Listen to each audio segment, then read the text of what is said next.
बैंगन का भरता कैसे बनाया जाता है।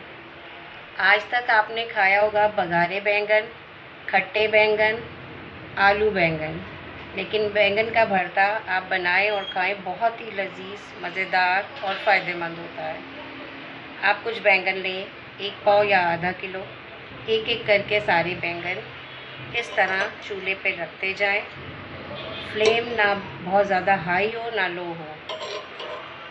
आहिस्ता आहिस्ता करके बैंगन को पलटा पलटा कर पूरा बैंगन भून लें। बैंगन भून लेंगे, भूनने के बाद इस शक्ल में आ जाएगा। जब पूरा बैंगन अच्छी तरह से भून जाए तो आप इसको चूल्हे से उतार लें और हल्के हल्के करके इसके छिलके उतारें। जब आपका बैंगन भुन जाए तो वो इस शक्ल में आ जाएगा। छिलका अलहदा करने के बाद अब जो बैंगन ख़राब हो उसको आप अलहदा कर दें। इसमें कीड़ा हो आप यूँ करके इसको चेक कर लें। कीड़े वाले बैंगन का आपको पता चल जाएगा, उसको आप अलहदा कर दें। और जो बैंगन ठीक हो उसको आप एक एक करके कटोरी में डालते जाएं। ये आपके बैंगन तैयार हो जाएंगे। अब आप ये प्याज लें, उनका छिलका उतारिए और उन्हें चॉप कर लें।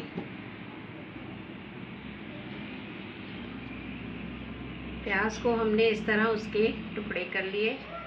अब इसे हम हैंड चॉपर में डालेंगे। इस तरह पूरे प्याज हैंड चॉपर में डाल दें और इसे हम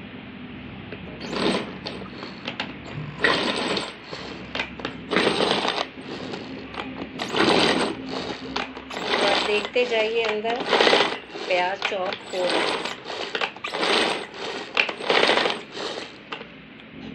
किए हुए प्याज कढ़ाई में डाल के इसमें हस्बे ज़रूरत ऑयल डालें और उनको लाइट ब्राउन होने के लिए छोड़ दें।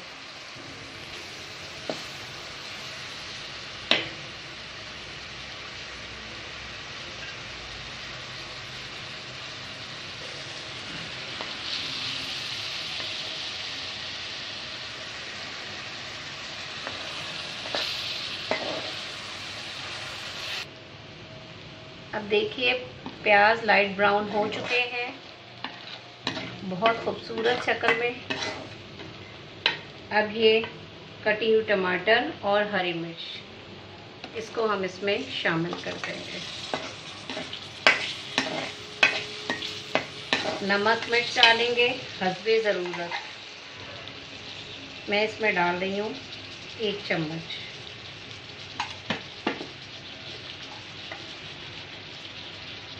थोड़ी सी लाल मिर्च पिसी हुई, कुटी हुई नहीं डालनी इसमें, पिसी हुई। इसको थोड़ा सा हिलाएंगे, थोड़ा सा दही शामिल करेंगे।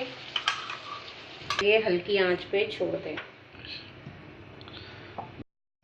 कि टमाटर प्याज मिक्स हो चुके हैं, नरम हो गए हैं। दही भी बीच में मिक्स हो चुका है और इसका कलर आहिस्ता आहिस्ता बहुत खूबसूरत आ रहा है। अब हम इसमें ये भुने हुए बैंगन मिक्स कर देंगे। इसको मिक्स करेंगे ऐसे ऐसे और फिर इसको 2 मिनट के लिए ढक के छोड़ देंगे।